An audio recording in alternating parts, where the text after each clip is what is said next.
Hello everyone, welcome to another video on the channel. Welcome to this week's Gran Turismo 7 Daily Race C Race and Strategy Guide. This week we are heading to Dragon Trail Gardens in reverse, and we are in the group for machinery. Unfortunately, the settings for this one are about as uninspired as you can possibly get. 12 laps to get round, tyre wear at times1, fuel at times1, so we're back to very, very low multipliers, which they seem to have a little bit of a liking for in GT7. I don't ever remember times1 tyres and times1 fuel being a thing in GT Sport. Anyway, only the racing hard tyres available, no mandatory rules as far as I'm aware at the time of putting this video together. BOP is on, damage is light, the formation start and slipstream is real, so yeah. What more can we say about this one? We jumped in, we did a full race run anyway. Didn't really matter what car we jumped in the Jaguar F-Type just because I like driving the Jaguar F-Type. In terms of what cars are going to be competitive around here, last time we did this combination, albeit in GT Sport, I believe it was an FIA race and it was the Alfa Romeo 4C that dominated on that occasion.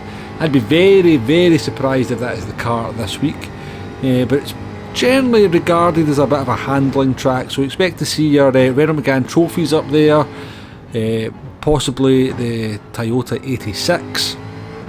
I'd suspect the four-wheel drive cars are going to be pretty competitive as well, but yeah, when it all boils down to it, I am not very good at sort of picking what's going to be a competitive car before a combination goes live. Just look at me sort of picking the BRZ for last week's race at Maggiore. That was very, very far off the mark, to say the least. But in terms of moving on to the strategy, well, of course, there is no strategy for this one. times1 tyre, times1 fuel, racing hard tyres available, no mandatory pit stops, no mandatory tyres. Yeah, it's about as pure of a sprint race as you are possibly going to get.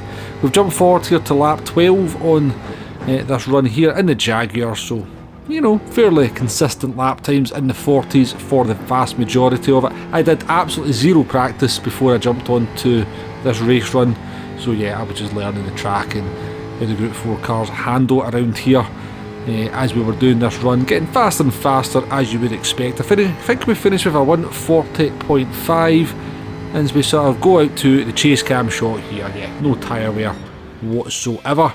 In terms of finishing time, we're coming in at over the 20 minutes mark, so nice length of Daily Race C, if nothing else. But yeah, this one is just an absolute sprint race.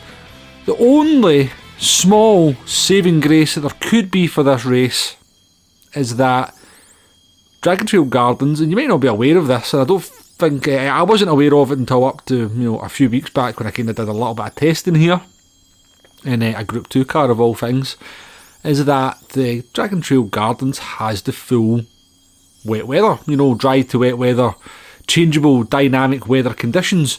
Now, PD have shown absolutely no kind of notion for implementing dynamic weather into a daily race thus far, and it very rarely appears even in a GTWS race, so I'm 99.9% sure this won't happen, but I really, really, really, really want to be wrong in that regard, so yeah. The only saving grace for this one, in terms of making it a bit more exciting in terms of strategy, is the fact that we potentially could have some weather in there. That remains to be seen. Obviously, I'm putting this video together before the race goes live. Yeah, I really, really hope, they kind of throw a spanner in the works, throw a little bit of a curveball at us and give us that dynamic weather, because it will certainly make this race a lot more interesting. In terms of the car and track combo, I see this track getting a lot of hate from people. Not really sure why. I've got my theory on it, I won't go into it any more than that. I think it's a good track, to be perfectly honest with you. There's some nice corners in there, some unique corners as well, and yeah, Group 4 cars work quite well around this track as well. It's quite a hard track to kind of nail lap after lap, and you'll see people making little mistakes. There is potential for some close racing as cars make little mistakes and kind of concertina the pack back up, so I think there's definitely some potential for some decent racing, wheel-to-wheel racing if nothing else. But yeah, it's as pure a sprint as you're possibly going to get if there's no weather involved. It'd be easy to spice this one up a little bit, even if it was just to put the medium tyres on and maybe sort of something like ×4 tyre wear, so tyre wear comes into play towards the end of the race. You know, give us a pit stop, make it a fuel race, something just to make it a little bit more interesting than the pure sprint that we're going to have to deal with. But you know, it is what it is, we'll make the most of it, we can have some fun, there's definitely some fun to be had there. But let's move on to a lap guide now. In the Jaguar F-Type, coming up towards turn number 1, you're looking for the 100 metre board on the left hand side of the track. You do want to brake a little bit before that. If you brake at the 100 metre board, you're almost certainly going to go deep into turn 1, and if you drift over that white line on the left hand side there, you're going to get dirty tyres. That's going to affect you through this corner, and you're probably still going to have dirty tyres down into the next corner. Be careful of the curb here on the left hand side. It's easy to get up on that curb, and the car basically just roller coasts into the barrier directly in front of you. You'll possibly see a few people do that over the course of the week. Come down here to the trickiest corner on the track, or selection of corners. You're looking for the Michelin board up there on the right hand side wall.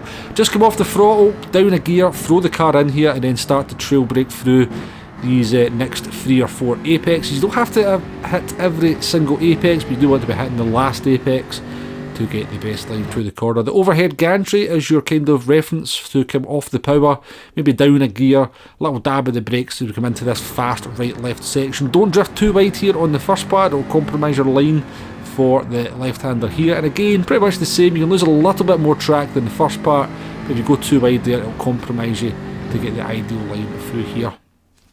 Hairpin next, 100 metre board is your reference. You're going to see some dive bombs and overtake attempts here, because the best way to take the corner is nice and wide. Get the car rotated even before you get to the apex.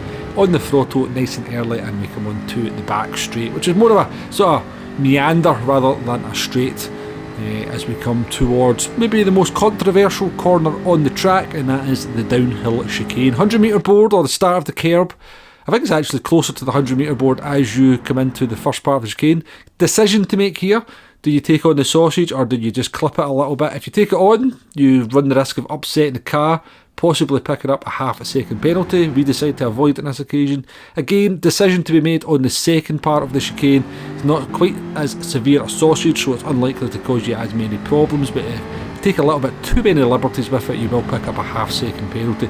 My suggestion is, you know, in the race, play it safe. You know, one kind of excursion with the sausage going to cost you 2 seconds, and that's going to be more than you'll make up just from trying to take that line throughout the course of the 12 laps. Last corner, do not run wide. Very easy to get some understeer there. It's all about being brave into the last corner.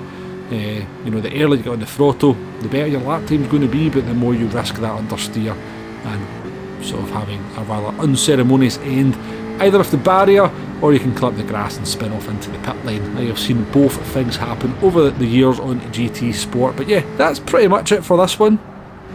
You know, not a lot to kind of flesh this video out too much. As I said, I kind of like the car and track combination. The settings are very uninspired. I'm not entirely sure what this kind of ×1 tyre wear, ×1 fuel fascination is at the moment with Gran Turismo 7. As I said, it never really was a thing in GT Sport. Race C always has some multiplier that was a little bit more influential in the race. But regardless, I think, you know, because of the nature of the track, it's hard to be very consistent with the lap times. You should see mistakes. It should lead to some close racing, which means there's always some fun to be had. You'll certainly be live streaming a couple of times over the course of the week. Do join me for them if you can. We'll use some different cards as we always do. But yeah, that's pretty much it for this one. Hopefully the video has been maybe not useful so much as entertaining. Maybe it's not even been that. Let me know in the comments below what you think anyway. Thank you very much for watching. If you have liked the video, hit that like button, hit that subscribe button, and I'll catch you on the next one. Goodbye now.